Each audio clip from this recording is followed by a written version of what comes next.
ചൂരൽമലയിൽ നിന്നും താൽക്കാലിക പാലം നിർമ്മിക്കുന്നതിനാവശ്യമായ സാധനങ്ങളുമായി വ്യോമസേനയുടെ പ്രത്യേക വിമാനം കണ്ണൂർ അന്താരാഷ്ട്ര വിമാനത്താവളത്തിലെത്തി. വ്യോമസേനയുടെ രണ്ടാമത്തെ വിമാനമാണ് ഇന്നെത്തിയത്. മോട്ടോർ വാഹന വകുപ്പിൻ്റെ നേതൃത്വത്തിൽ 17 ട്രക്കുകളിലായി ഇവ ചൂരൽമലയിലെത്തിക്കും. ഇന്നലെ കണ്ണൂരിലെത്തിയ ആദ്യ വിമാനത്തിൽ നിന്നും ഇറക്കിയ പാലം നിർമ്മാണ സാമഗ്രികൾ ഇന്നലെ രാത്രിയോടെ തന്നെ 20 ട്രക്കുകളിലായി ചൂരൽമലയിലെ ദുരന്ത മേഖലയിൽ എത്തിച്ചിരുന്നു. പാലം നിർമ്മാണം പുരോഗമിക്കുകയാണ്. അവർ ഇന്ന് ചേർന്ന അവലോകന യോഗത്തിൽ ഉറപ്പു പറഞ്ഞത് നാളത്തേക്ക് പാലം പൂർണ്ണതയിലെത്തിക്കാൻ കഴിയുമെന്നാണ്. ദുരന്ത സാഹചര്യത്തെ നേരിടാനുള്ള അടിയന്തര നടപടികൾ ഭക്ഷ്യ പൊതുവിതരണ വകുപ്പ് ഏറ്റെടുത്തിട്ടുണ്ട്.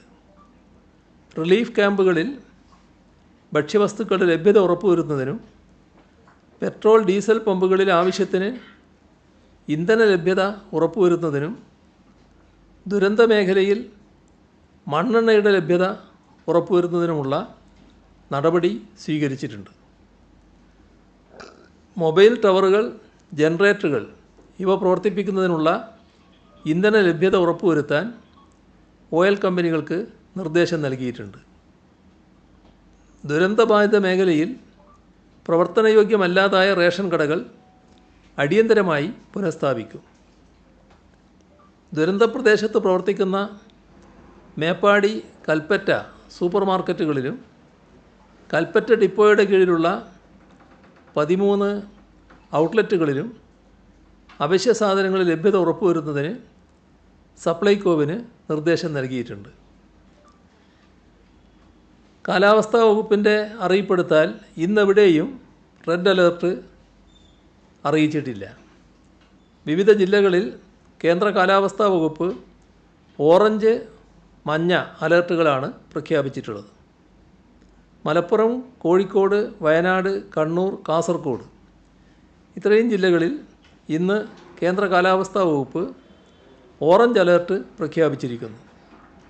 ഒറ്റപ്പെട്ട ഇടങ്ങളിൽ അതിശക്തമായ മഴയ്ക്കുള്ള സാധ്യതയാണ് പ്രവചിച്ചിരിക്കുന്നത്. 24 മണിക്കൂറിൽ അതിശക്തമായ മഴ ഉണ്ടാകും എന്നാണ് കാലാവസ്ഥാ വകുപ്പ് അറിയിച്ചിരിക്കുന്നത്.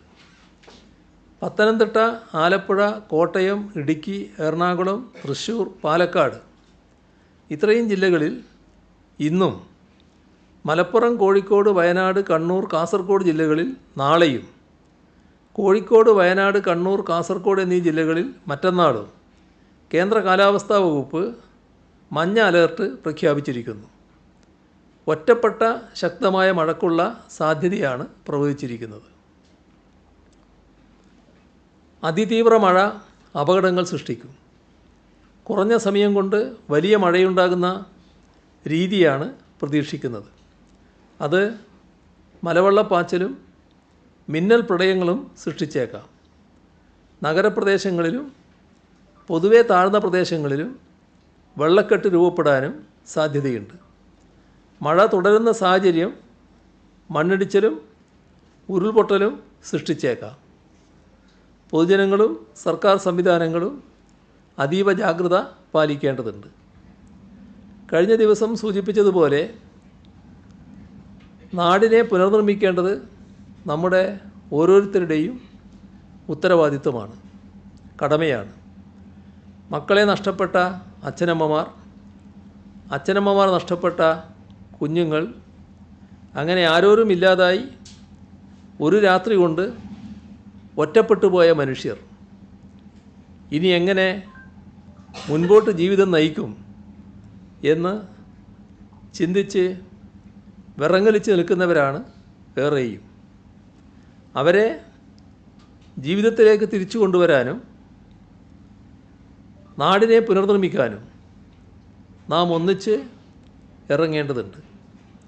എല്ലാ തരത്തിലും സർക്കാർ സംവിധാനങ്ങൾ നാടിനൊപ്പമാണ്. എങ്കിലും ഒരായുസ്സിലെ മുഴുവനും നഷ്ടപ്പെട്ടവർക്ക് പുനരധിവാസമടക്കമുള്ള കാര്യങ്ങൾ ചെയ്യേണ്ടതുണ്ട്. ഇതിനോടകം സഹായഹസ്തങ്ങളുമായി എല്ലാ മേഖലയിൽ നിന്നും സുമനസ്സുകൾ മുന്നോട്ട് വന്നിട്ടുണ്ട്. ഇന്നിപ്പോൾ മുഖ്യമന്ത്രിയുടെ ദുരിതാശ്വാസ നിധിയിലേക്ക് Lulu group chairman MA Yusuf Ali, പ്രമുഖ വ്യവസായി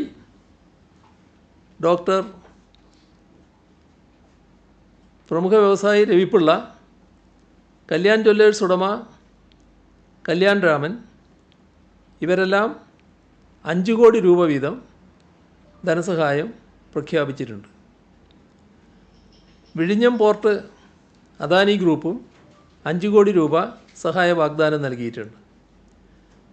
നോർക്ക ഡയറക്ടർമാരിലൊരാളായ ജയകൃഷ്ണ മേനോൻ 1 കോടി രൂപയും വാഗ്ദാനം ചെയ്തിട്ടുണ്ട്. കൂടാതെ KSFE 5 കോടി രൂപയും, കനറ ബാങ്ക് 1 കോടി രൂപയും, KMML 50 ലക്ഷം രൂപയും, വനിതാ വികസന കോർപ്പറേഷൻ 30 ലക്ഷം രൂപയും, ഔഷധി ചെയർപേഴ്സൺ ശോഭന ജോർജ് 10 ലക്ഷം രൂപയും നൽകിയിട്ടുണ്ട്. തമിഴ്നാട് മുഖ്യമന്ത്രി പ്രഖ്യാപിച്ച 5 കോടി രൂപ ഇപ്പോൾ തൊട്ടു മുമ്പ് തമിഴ്നാട് പൊതുമരാമത്ത് മന്ത്രി ശ്രീ EV വേലു ഓഫീസിൽ വന്ന് കൈമാറിയിട്ടുണ്ട്. തമിഴ് ചലച്ചിത്ര നടൻ വിക്രം 20 ലക്ഷം രൂപ കൈമാറിയിട്ടുണ്ട്. ടിബറ്റൻ ആത്മീയ നേതാവ് ദലൈലാമയുടെ ട്രസ്റ്റ് 11 ലക്ഷം രൂപ ഇതിലേക്കായി സംഭാവനയായി പ്രഖ്യാപിച്ചിട്ടുണ്ട്. ഇന്ന് കാലത്ത് ചേർന്ന മന്ത്രിസഭാ യോഗം എല്ലാ മന്ത്രിമാരും 1 മാസത്തെ ശമ്പളം ഇതിലേക്ക് സംഭാവന ചെയ്യാൻ തീരുമാനിച്ചിട്ടുമുണ്ട്. മുഖ്യമന്ത്രിയുടെ ദുരിതാശ്വാസ നിധിയിലേക്ക് സംഭാവന നൽകാൻ പലരും സന്നദ്ധരായി മുന്നോട്ട് വരുന്ന കാഴ്ച കാണുന്നുണ്ട്. കഴിയുന്നവരെല്ലാം സംഭാവന നൽകണമെന്ന് ഒരിക്കൽ കൂടി അഭ്യർത്ഥിക്കുകയാണ്. മറ്റൊരു കാര്യം സൂചിപ്പിക്കാനുള്ളത്, ഉരുൾപൊട്ടലുണ്ടായ മേഖലയിലേക്ക് വയനാട് ജില്ലാ ഭരണ സംവിധാനത്തിൻ്റെ മേൽനോട്ടത്തിൽ വസ്ത്രവും ഭക്ഷണവും മറ്റവശ്യ വസ്തുക്കളും ശേഖരിക്കുന്നുണ്ട്. അത് കൃത്യമായി പരിക്കേറ്റ് ചികിത്സയിൽ കഴിയുന്നവർക്കും ദുരിതാശ്വാസ ക്യാമ്പുകളിൽ കഴിയുന്നവർക്കും എത്തിച്ച് നൽകുന്നുണ്ട്. എന്നാൽ ദുരിതബാധിതരെ സഹായിക്കാൻ എന്ന പേരിൽ നടക്കുന്ന വ്യാപകമായ പ്രവർത്തനങ്ങൾ ഈ ഘട്ടത്തിൽ ഈ തരത്തിലുള്ള പ്രവർത്തനങ്ങൾ ഒഴിവാക്കേണ്ടതാണ്. ഒറ്റക്കും കൂട്ടായും പല സ്ഥലങ്ങളിൽ നടക്കുന്ന പണപ്പിരിവ്, ഭക്ഷണം ശേഖരിക്കൽ, വസ്ത്രം ശേഖരിക്കൽ, അതൊന്നും ഇവിടത്തേക്ക് ഗുണം ചെയ്യുന്നതല്ല. ഇവിടെ ആവശ്യമുള്ള കാര്യങ്ങൾ അവിടെ തന്നെ സജ്ജീകരിക്കാനായിട്ടുണ്ട്. അപ്പോൾ അത്തരം കാര്യങ്ങൾ ഇവരെ സഹായിക്കാൻ ഉദ്ദേശിച്ചുകൊണ്ട് നടത്തുന്ന പ്രവർത്തനങ്ങൾ പിന്നീട് വേണ്ടാത്തതായി വരും. അപ്പോൾ ഒരു ആവശ്യമില്ലാത്ത ഒന്നായി മാറും. അത്തരം പ്രവർത്തനം നിർത്തിവെക്കുന്നതാണ് നന്നാവുക. അതുമായി ബന്ധപ്പെട്ട് പ്രവർത്തന രംഗത്തേക്ക് ഇറങ്ങുന്നവർ അത് നിർത്തിവെക്കുന്നതായിരിക്കും നന്നാവുക. അത് ഏതെങ്കിലും തരത്തിൽ ഉപകാരപ്പെടുന്ന ഒരു പ്രക്രിയ അല്ലാതാകുന്നതുകൊണ്ടാണ് ഈ തരത്തിൽ പറയുന്നത്. എന്നാൽ അതിൽ പങ്കാളികളായവർ ശേഖരിച്ച വസ്തുക്കളുണ്ടെങ്കിൽ അത് ജില്ലകളിലെ കലക്ട്രേറ്റുകളിൽ അത് കൈമാറാം. ഓരോ കലക്ടറും വയനാട് കലക്ടറെ ബന്ധപ്പെട്ടുകൊണ്ട് ആവശ്യമുണ്ടെങ്കിൽ അങ്ങോട്ട് എത്തിക്കാൻ നൽകിയെടുക്കും. അതായിരിക്കും നല്ലത്. ഇനി എന്തെങ്കിലും ആവശ്യം പ്രത്യേകമായി വരുന്നുണ്ടെങ്കിൽ ദുരന്ത നിവാരണ അതോറിറ്റി അറിയിക്കുന്ന മുറക്ക് ചെയ്യുന്നതായിരിക്കും നന്നാവുക. അപ്പോൾ ഇപ്പോൾ ഇതിൽ പങ്കാളികളായി നിൽക്കുന്ന ഇത്തരം ആളുകൾ അതിൽ നിന്ന് പിന്മാറണമെന്നാണ് അഭ്യർത്ഥിക്കാനുള്ളത്.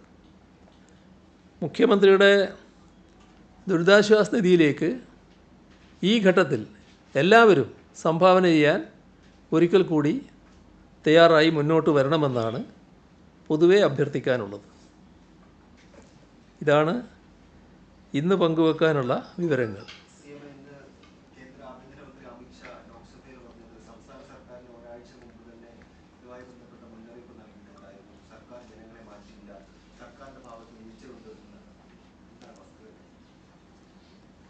ആ പറയുന്നതിലെല്ലാം ഒരു ഭാഗം വസ്തുതയുണ്ട്, ഒരു ഭാഗം വസ്തുതയല്ലാത്തതുമുണ്ട്. നിങ്ങൾക്കെല്ലാവർക്കും അറിയാവുന്നതാണല്ലോ മുന്നറിയിപ്പുകളുടെ കാര്യം. നിങ്ങൾ മാധ്യമങ്ങളുടെ പ്രതിനിധികളാണല്ലോ. എല്ലാ മാധ്യമങ്ങളും ഈ മുന്നറിയിപ്പുകൾ സാധാരണ കൊടുക്കാറുണ്ടല്ലോ. ഈ പറയുന്ന മുന്നറിയിപ്പ് കാലാവസ്ഥാ മുന്നറിയിപ്പാണ്. ആ കാലാവസ്ഥാ മുന്നറിയിപ്പ് എല്ലാ കാലത്തും നമ്മുടെ നാട്ടിൽ അതീവ ഗൗരവത്തോടെ പരിഗണിക്കപ്പെടാറുണ്ട് എന്നുള്ളതാണ് വസ്തുത. ഞാനിതിനെ മറ്റൊരു രീതിയിൽ എടുക്കുന്നില്ല. ഒരു പഴിചാരേണ്ട ഒരു ഘട്ടമായിട്ടല്ല ഇപ്പോൾ ഇതിനെ ഞാൻ കാണുന്നത്. പരസ്പരം പഴിചാരേണ്ട സന്ദർഭവുമല്ല ഇത്. പക്ഷേ കേന്ദ്ര ആഭ്യന്തരമന്ത്രി ഇങ്ങനെയൊരു മുന്നറിയിപ്പ് നൽകിയിരുന്നു. എന്നിട്ട് കേരളം എന്താണ് ചെയ്തത് എന്നൊരു ചോദ്യമാണ് ചോദിച്ചിട്ടുള്ളത്. ഇവിടെ വസ്തുതകളെല്ലാം എല്ലാവർക്കും അറിയാവുന്നതാണല്ലോ, നിങ്ങൾക്ക് പ്രത്യേകിച്ചും. നിങ്ങളുടെ കയ്യിൽ തന്നെ അതിൻ്റെ റെക്കോർഡുകൾ ഉണ്ടാവുമല്ലോ, അതെടുത്ത് പരിശോധിച്ചാൽ മനസ്സിലാക്കാൻ പറ്റുമല്ലോ. ദുരന്തമുണ്ടായ പ്രദേശങ്ങളിൽ ഓറഞ്ച് അലേർട്ടാണ് ആ ഘട്ടത്തിൽ നിലനിന്നിരുന്നത്. അവിടെ 115-നും 204 മില്ലിമീറ്ററിനും ഇടയിൽ മഴ പെയ്യും എന്നായിരുന്നു കേന്ദ്ര കാലാവസ്ഥാ കേന്ദ്രത്തിൻ്റെ മുന്നറിയിപ്പ്. ഇന്നലെ ഞാൻ അതിലൊരു ഭാഗം പറഞ്ഞതാണ്. എന്നാൽ എത്ര മഴയാണ് പെയ്തത്? ആദ്യത്തെ 24 മണിക്കൂറിനുള്ളിൽ 200 മില്ലിമീറ്റർ, അടുത്ത 24 മണിക്കൂറിനുള്ളിൽ 372 മില്ലിമീറ്റർ മഴ. ഇതാണ് ഈ പ്രദേശത്ത് പെയ്തത്. അപ്പോൾ 48 മണിക്കൂറിനുള്ളിൽ 572 മില്ലിമീറ്റർ മഴയാണ് പെയ്തത്. അപ്പോൾ മുന്നറിയിപ്പ് നൽകിയതിലും എത്രയോ അധികമായിരുന്നു അത്. ദുരന്തം ഉണ്ടാകുന്നതിന് മുൻപ് പ്രത്യേകം ശ്രദ്ധിക്കേണ്ട കാര്യം, ഒരു തവണ പോലും ആ പ്രദേശത്ത് റെഡ് അലേർട്ട് നൽകിയിട്ടുണ്ടായിരുന്നില്ല. അപകടം ഉണ്ടായതിന് ശേഷം രാവിലെ 6 മണിയോടുകൂടിയാണ് റെഡ് അലേർട്ട് ഈ പ്രദേശത്ത് മുന്നറിയിപ്പായി നൽകുന്നത്. ഇതോടൊപ്പം കാണേണ്ട മറ്റൊരു കാര്യം, ജിയോളജിക്കൽ സർവേ ഓഫ് ഇന്ത്യ വയനാട്ടിൽ ലാൻഡ് സ്ലൈഡ് വാർണിംഗ് സിസ്റ്റത്തിനായി ഒരു സംവിധാനം സ്ഥാപിച്ചിട്ടുണ്ട്. അവർ 29-ന് നൽകിയ മുന്നറിയിപ്പുണ്ട്. ആ മുന്നറിയിപ്പിൽ സാധാരണ കാണേണ്ടത് 4 തരം മുന്നറിയിപ്പുണ്ട്. ഇതാണ് അവരുടെ ആ അറിയിപ്പിൻ്റെ ഒരു ചിത്രം. അത് ഞാൻ പിന്നീട് പറയാം. ഈ സ്ഥാപനം കേന്ദ്ര സർക്കാരിൻ്റെ ഉടമസ്ഥയിലുള്ളതാണ്. ജൂലൈ 23 മുതൽ 28 വരെ ഓരോ ദിവസവും കേന്ദ്ര കാലാവസ്ഥാ വകുപ്പ് കേരളത്തിന് നൽകിയ മഴ മുന്നറിയിപ്പ് പരിശോധിച്ചാൽ അതിലൊരു ദിവസം പോലെ അതിശക്തമായ മഴ സാധ്യതയായ ഓറഞ്ച് അലേർട്ട് പോലും നൽകിയിട്ടില്ല. ഇതാണ് വസ്തുത. 29-ന് ഉച്ചയ്ക്ക് 1 മണിക്ക് നൽകിയ മുന്നറിയിപ്പ് പോലും വയനാട് ജില്ലയ്ക്ക് ഓറഞ്ച് അലേർട്ട് മാത്രമാണ് നൽകിയത്. വയനാട്ടിൽ ഉരുൾപൊട്ടൽ നടന്നതിന് ശേഷം ജൂലൈ 30-ന് അതിരാവിലെ 6 മണിക്ക് മാത്രമാണ് അതിതീവ്ര മഴയ്ക്കുള്ള സാധ്യതയും റെഡ് അലേർട്ടും പ്രഖ്യാപിച്ചിരിക്കുന്നത്. ഇതേ ദിവസം ജിയോളജിക്കൽ സർവേ ഓഫ് ഇന്ത്യ ഉച്ചയ്ക്ക് 2 മണിക്ക് നൽകിയ മണ്ണിടിച്ചിൽ, ഉരുൾപൊട്ടൽ ഇവ സംബന്ധിച്ച വയനാട് ജില്ലയ്ക്കുള്ള 30-ാം തീയതിക്കും 31-ാം തീയതിക്കുമുള്ള മുന്നറിയിപ്പിൽ പച്ച അലേർട്ടാണ് നൽകിയിരിക്കുന്നത്. പച്ച എന്ന ചെറിയ മണ്ണിടിച്ചിലിൽ ഉരുൾപൊട്ടൽ ഉണ്ടാകുവാനുള്ള സാധ്യത എന്നാണ് അർത്ഥം. എന്നാൽ അപ്പോഴേക്കും അതിതീവ്ര മഴ ലഭിക്കുകയും അപകടം സംഭവിക്കുകയും ചെയ്തു കഴിഞ്ഞു. മറ്റൊരു കേന്ദ്ര സർക്കാർ ഏജൻസിയാണ് കേന്ദ്ര ജല കമ്മീഷൻ. അവരാണ് പ്രളയ മുന്നറിയിപ്പ് നൽകാൻ ഉത്തരവാദപ്പെട്ട സ്ഥാപനം. എന്നാൽ ജൂലൈ 23 മുതൽ 29 വരെയുള്ള ഒരു ദിവസം പോലും കേന്ദ്ര ജല കമ്മീഷൻ ഇരുവഴിഞ്ഞി പുഴയിലോ ചാലിയാറിലോ പ്രളയ മുന്നറിയിപ്പ് പുറപ്പെടുവിച്ചിട്ടില്ല. ഇതെല്ലാമാണ് വസ്തുത. അപ്പോൾ പാർലമെൻറ്റിൽ പറഞ്ഞ കാര്യങ്ങൾ വസ്തുതാ വിരുദ്ധമായ കാര്യങ്ങളായിട്ടാണ് വരുന്നത്. അതാണ് നമ്മൾ കാണേണ്ടത്. ഇപ്പോൾ ഇവിടെ NDRF സംഘം വന്നതിനെക്കുറിച്ച് പറയുന്നുണ്ട്. കേരളം മുൻകൂട്ടി ആവശ്യപ്പെട്ടതിൻ്റെ അടിസ്ഥാനത്തിൽ മഴക്കാലം തുടങ്ങുമ്പോൾ തന്നെ NDRF സംഘത്തെ ലഭ്യമാക്കിയിരുന്നു. അത് കേരളം ആവശ്യപ്പെട്ടതാണ്. നേരത്തെ 9 NDRF സംഘം വേണമെന്ന ആവശ്യം കേരളം ഉന്നയിച്ചതാണ്. വയനാട് ജില്ലയിൽ ഇതിലൊരു സംഘത്തെ സർക്കാർ മുൻകൂറായി തന്നെ വിന്യസിക്കുകയും ചെയ്തിരുന്നു. അത് സാധാരണ കേന്ദ്രത്തോടാണ് ആവശ്യപ്പെട്ടത്. അത് ആ ആവശ്യം സംസ്ഥാനം നേരത്തെ ഉന്നയിച്ചതാണ്. കാലവർഷം ആരംഭിച്ച ദിവസം മുതൽ വിവിധ തരത്തിലുള്ള കാലാവസ്ഥാ മുന്നറിയിപ്പുകൾ കേന്ദ്ര കാലാവസ്ഥാ നിരീക്ഷണ കേന്ദ്രത്തിൻ്റെ ഭാഗമായി ലഭിക്കുന്നുണ്ട്. അതിനനുസരിച്ചുള്ള സുരക്ഷാ സംവിധാനങ്ങൾ ഓരോ പ്രദേശത്തും ഒരുക്കിയിട്ടുമുണ്ട്. ഇവിടെ ഈ പ്രദേശത്ത് ഇന്നലെ സൂചിപ്പിച്ചതുപോലെ സമീപത്തുള്ള എല്ലാ സ്ഥലങ്ങളിലും, പ്രത്യേകിച്ച് റെഡ് സോണിൻ്റെ ഭാഗമായുള്ള ഇടങ്ങളിൽ മുന്നറിയിപ്പുകൾ നൽകുകയും ജനങ്ങളെ മാറ്റി പാർപ്പിക്കുകയും ചെയ്തിട്ടുണ്ട്. അവിടെ മാത്രമല്ല, പ്രളയസാധ്യതയും ഉരുൾപൊട്ടലടക്കമുള്ള മറ്റ് പ്രകൃതിക്ഷോഭങ്ങൾക്കും സാധ്യതയുണ്ടെന്ന് മുൻകൂട്ടി വിവരം ലഭിച്ച പ്രദേശങ്ങളിലെല്ലാം ഇത്തരം മുന്നൊരുക്കങ്ങൾ നടത്തിയിട്ടുണ്ട്. ഇവിടെ ഇന്നലെ ഞാൻ പറഞ്ഞു, ആ പ്രദേശത്ത് ദുരന്ത സാധ്യതയുണ്ട് എന്ന് കാണുന്ന പ്രദേശത്തുള്ള ആളുകളെ നേരത്തെ തന്നെ ഒഴിവാക്കിയതുകൊണ്ട് കുറേ അപകടങ്ങൾ ഒഴിവാക്കാൻ നമുക്ക് കഴിഞ്ഞു എന്നുള്ളത്. എന്നാൽ ഈ അപകടം നടന്ന സ്ഥലം, ഈ ദുരന്തം ആരംഭിച്ച പ്രഭവ കേന്ദ്രം അവിടുന്ന് 6-7 കിലോമീറ്റർ ഇപ്പുറത്താണ്. അത്തരമൊരു സ്ഥലത്ത് ആരും പ്രതീക്ഷിക്കുന്നില്ല ഇത്തരമൊരു ദുരന്തം സാധാരണഗതിയിൽ. അവരെ ഒഴിവാക്കുക എന്നുള്ളതും സാധാരണഗതിയിൽ ചിന്തിക്കുന്ന കാര്യമല്ല. അതാണ് സംഭവിച്ചിട്ടുള്ളത്. ഇവിടെ നമ്മൾ ആലോചിക്കേണ്ട ഒരു കാര്യം, അത് കേന്ദ്ര ഗവൺമെൻറ്റും ഗൗരവമായി ചിന്തിക്കേണ്ട കാര്യമാണ്. ഇതൊന്നും പരസ്പരം പഴിചാരുന്നതിന് വേണ്ടി ഞാൻ പറയുന്ന കാര്യമല്ല. കാലാവസ്ഥാ വ്യതിയാനത്തിൻ്റേതായ ഭാഗമായി വന്നിട്ടുള്ള മാറ്റങ്ങളുണ്ട്. ഇപ്പോൾ അതിതീവ്ര മഴ നമ്മളെല്ലാവരും ഇപ്പോൾ പറഞ്ഞുകൊണ്ടിരിക്കുന്നൊരു കാര്യമാണ്. ആ അതിതീവ്ര മഴയുടെ ശക്തി എത്രയാണ്? നേരത്തെ നമ്മൾക്ക് അത്തരമൊരു മഴ അനുഭവപ്പെട്ടിട്ടുണ്ടോ?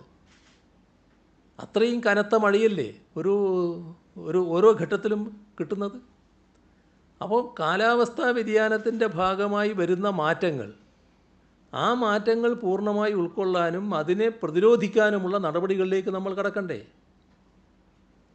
ഇങ്ങനെ ചില പ്രശ്നങ്ങൾ ഉണ്ടാകുമ്പോൾ ആരെയെങ്കിലും പെടലിക്കിട്ട് അതിൻ്റെ ഉത്തരവാദിത്വം ഞങ്ങൾക്കല്ല എന്ന് പറഞ്ഞ് ഒഴിഞ്ഞു മാറിയത് കൊണ്ട് കാര്യങ്ങളിൽ നിന്ന് രക്ഷപ്പെടാൻ കഴിയുമോ?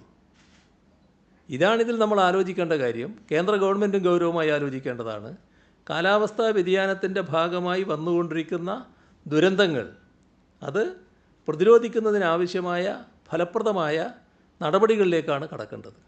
ഞാൻ ആവർത്തിച്ച് പറയുകയാണ്, ഇതൊന്നും സാധാരണഗതിയിൽ പഴിചാരേണ്ട ഒരു ഘട്ടമല്ല. ഇപ്പോൾ ദുരന്തമുഖത്താണ് നമ്മൾ. ആ ഹതാശയരായ ജനങ്ങൾ നിരാലംബരായി കഴിയുകയാണ്. അവരെ സഹായിക്കുക, രക്ഷിക്കേണ്ടവരെ രക്ഷിക്കുക, മണ്ണിനടിയിൽ കിടക്കുന്നവരെയടക്കം കണ്ടെത്തുക, അതിന് കൂട്ടായ ശ്രമം നടത്തുക, ആ പ്രദേശത്തെ വീണ്ടെടുക്കാൻ ആവശ്യമായ കാര്യങ്ങൾ ചെയ്യുക. അവിടെ നഷ്ടപ്പെട്ടുപോയ ഗ്രാമമുണ്ട്, അതിനെ വീണ്ടെടുക്കുക. ഇതിനെല്ലാം നമ്മളെല്ലാവരും ഒന്നിച്ചു നിൽക്കുക എന്നതാണ് ഈ ഘട്ടത്തിൽ പരമപ്രധാനമായിട്ടുള്ളത്. ഇതിനാണ് സംസ്ഥാന സർക്കാർ ഏതായാലും മുൻതൂക്കം കൊടുക്കുന്നത്. അതിനെല്ലാവരും സഹകരിക്കണമെന്നാണ് പറയാനുള്ളത്.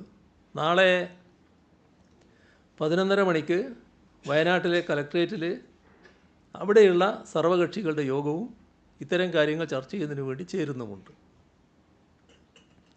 ഇത്രയും കാര്യങ്ങളാണ് പങ്കുവെക്കാനുള്ളത്.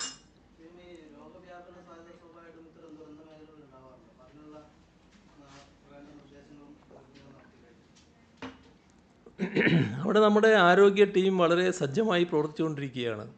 അതിൻ്റെ ഒരു ഭാഗം ഇതുമായി ബന്ധപ്പെട്ടുള്ള മറ്റ് തരത്തിലുള്ള രോഗങ്ങൾ വ്യാപിക്കാതിരിക്കാനുള്ള മുൻകരുതൽ നടപടികൾ തന്നെയാണ്. അത് ഫലപ്രദമായി സ്വീകരിച്ചു വരുന്നുണ്ട്.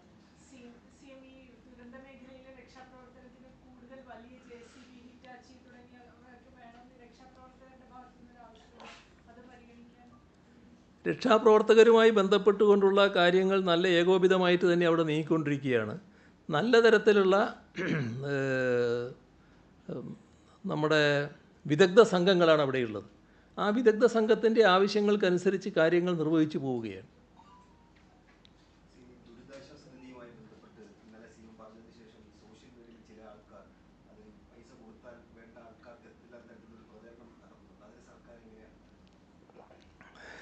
അതൊന്നും മറുപടി അർഹിക്കുന്ന കാര്യമല്ലല്ലോ. നിങ്ങൾക്ക് എല്ലാവർക്കും അറിയാമല്ലോ അതൊക്കെ എങ്ങനെയാണ് ചെലവഴിക്കുന്നത് എന്നുള്ളത്.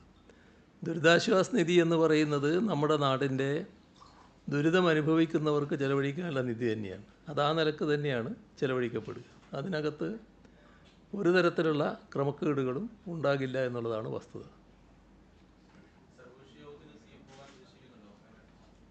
അത് ഞാനും പോകുന്നുണ്ട്.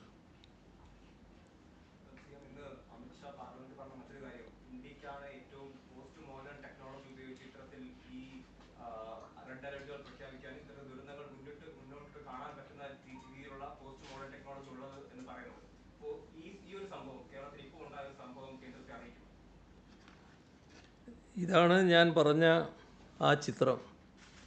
ഇതിൽ ഈ ഏറ്റവും അടിയുള്ളത് low possibility of occurrences of landslides, a few small landslide may occur. അതാണ് ഈ ഏറ്റവും അടിയിലുള്ള ഭാഗം. ഇതാണ് അന്ന് നമുക്ക് കിട്ടിയ മുന്നറിയിപ്പ്.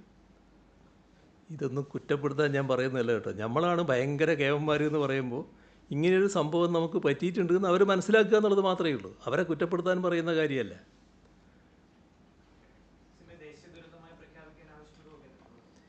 ഇന്ന് മന്ത്രിസഭാ യോഗം അത്തരമൊരാവശ്യം ഉന്നയിച്ചിട്ടുണ്ട്.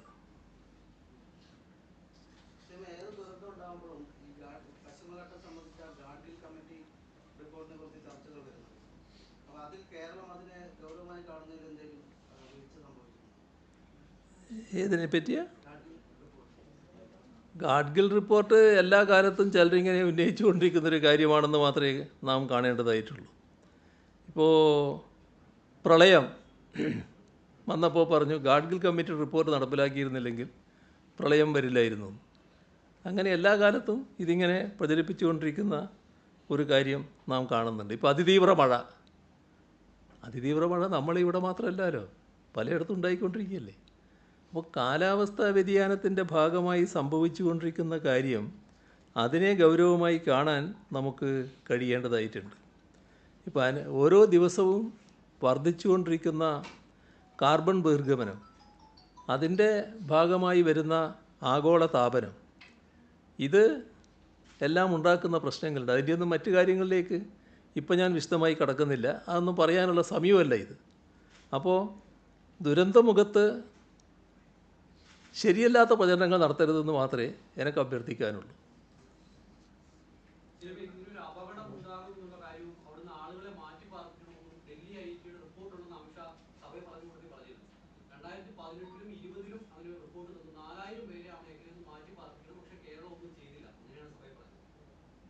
ഇവിടെ പറഞ്ഞ കാര്യമാണ് ഞാൻ വസ്തുതാപരമായിട്ട് എടുത്തു പറഞ്ഞ കാര്യം. അതായത് മുന്നറിയിപ്പുകളുടെ ഭാഗം പൊതുവേ ഉള്ളതാണ്. നിങ്ങൾ ഇന്ന ആളുകളെ മാറ്റണം എന്നല്ല. ആ മുന്നറിയിപ്പിൻ്റെ ഭാഗമായിട്ട് സ്വീകരിക്കേണ്ട നടപടികൾ കൃത്യമായി സ്വീകരിക്കുന്ന നടപടിയാണ് നാം സ്വീകരിച്ചിട്ടുള്ളത്. അതിൻ്റെ ഫലമായിട്ടാണ് കുറേ പേരെ ഇതിൻ്റെ ഭാഗമായി രക്ഷിക്കാൻ കഴിഞ്ഞത്. നിങ്ങളീ പറയുന്ന മുന്നറിയിപ്പ് കൃത്യമായി പാലിച്ചാലും ഇപ്പം ദുരന്തമുണ്ടായ പ്രദേശം സമതല പ്രദേശമാണ്, നദീതീരമാണ്. ഏതെങ്കിലും തരത്തിലൊരു ദുരന്തം അവിടെ ആരും പ്രതീക്ഷിക്കുന്നില്ല. അവിടെയുള്ള ആളുകളെ മാറ്റിപ്പാർപ്പിക്കില്ല. സാധാരണഗതിയിൽ അവിടെ ഉണ്ടാവും അവർ. നമ്മൾ കിലോമീറ്ററുകൾ വ്യത്യാസമല്ലേ കാണുന്നത്. 1 കിലോമീറ്ററിൻ്റെ ദൂരം എത്രയാണെന്ന് നമുക്കറിയാലോ. ഇവിടെ 5-6 കിലോമീറ്ററിന് അപ്പുറത്തുണ്ടാകുന്ന ദുരന്തമല്ലേ ഇവിടെ വന്ന് ആ ഹതഭാഗ്യരെ ആകെ ഉറക്കത്ത് കൊണ്ടുപോകുന്നത്. അതാരെങ്കിലും പ്രതീക്ഷിച്ചൊരു കാര്യമാണ്. അപ്പോൾ ഒരു സംഭവം ഉണ്ടായാൽ അതിൻ്റെ കാരണങ്ങൾ എന്താണെന്ന് കണ്ടെത്താനാണ് നാം ഗൗരവമായി ശ്രമിക്കേണ്ടത്. അതിൻ്റെ ഭാഗമായി കുറ്റപ്പെടുത്താനുള്ള വാസനയല്ല ഉണ്ടാകേണ്ടത്.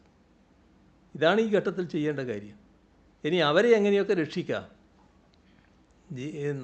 വീണ്ടെടുക്കാൻ പറ്റുന്നത് എങ്ങനെയൊക്കെ വീണ്ടെടുക്കാം, ഇതിനാണ് നമ്മൾ പ്രാമുഖ്യം കൊടുക്കേണ്ടത്.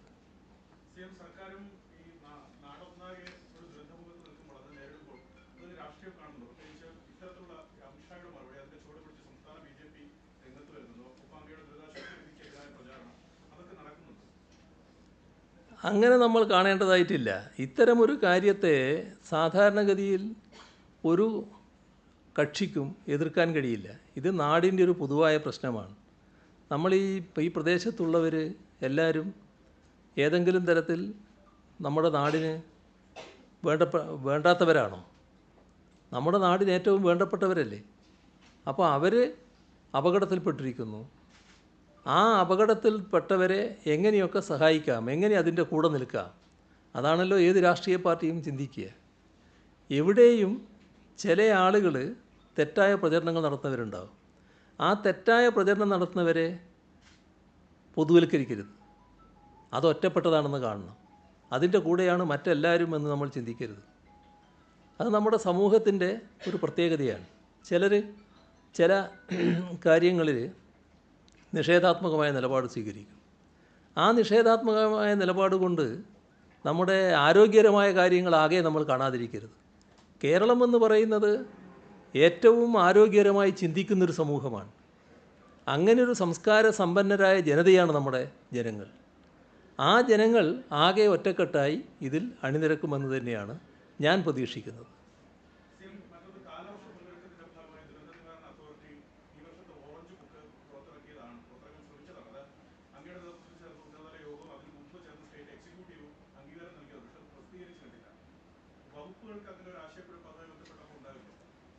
സാധാരണഗതിയിൽ ഉണ്ടാകാനില്ല. കാരണം അത് സംബന്ധിച്ച് കൃത്യമായി തന്നെ നേരത്തെ വ്യക്തത വരുത്തിയതാണ്. ഓരോ കൂട്ടരും എന്തൊക്കെ ചെയ്യേണ്ടതുണ്ട് എന്ന് വ്യക്തത വരുത്തിയതാണ്.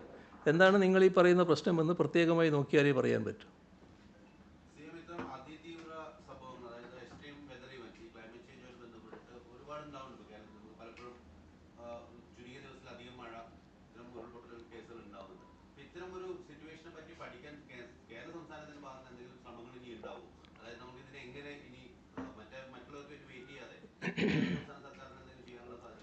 നമ്മളാകാവുന്ന രീതിയിൽ നമ്മൾ ചെയ്യുന്നുണ്ടല്ലോ. അതിനാണല്ലോ നമ്മുടെ ഒരു കാലാവസ്ഥാ വ്യതിയാനത്തെക്കുറിച്ച് പഠിക്കാനുള്ളൊരു ഇൻസ്റ്റിറ്റ്യൂട്ടിന് നമുക്കുള്ളത്.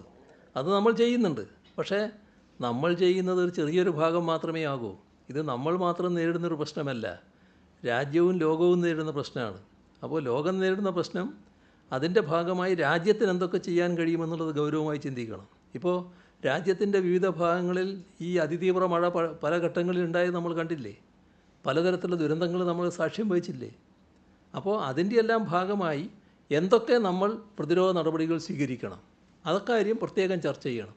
നമ്മളിവിടെ ചില കാര്യങ്ങൾ ചർച്ച ചെയ്തിട്ടുണ്ടല്ലോ. അതിൻ്റെ ഭാഗമായി ചില കൃത്യമായ നടപടികളും സ്വീകരിക്കാൻ നമ്മൾ ഉദ്ദേശിക്കുന്നുണ്ടല്ലോ. അതിൻ്റെ നടപടികൾ എടുത്തു വരികയാണല്ലോ. അതൊന്നും ചർച്ച ചെയ്യേണ്ട ഒരു ഘട്ടമല്ലല്ലോ ഇത്. നമുക്ക് പിന്നീട് വിശദമായി വേണമെങ്കിൽ ചർച്ച ചെയ്യാം.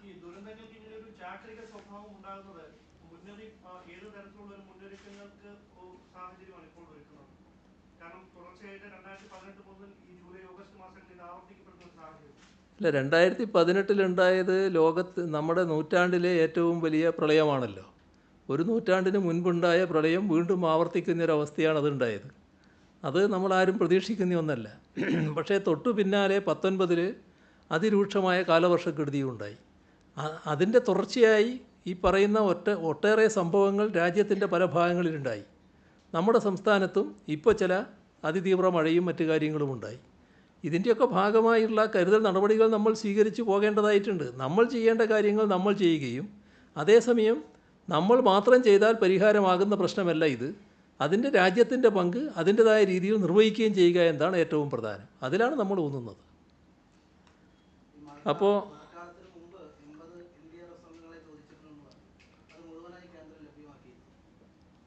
അതിൻ്റെ ഭാഗമായിട്ടാണ്, അതല്ലേ അദ്ദേഹം പറഞ്ഞത്, ഞങ്ങൾ ഇങ്ങോട്ട് അയച്ചിരുന്നു ആദ്യം തന്നെ. അത് അമിത്ഷാ പാർലമെൻറ്റിൽ പറഞ്ഞതിനാണ് ഞാൻ പറഞ്ഞത്. അത് അയച്ചത് ഇതിൻ്റെ ഭാഗമായിട്ടാണ്, ഞങ്ങൾ ചോദിച്ചതിൻ്റെ ഭാഗമായിട്ടാണ്.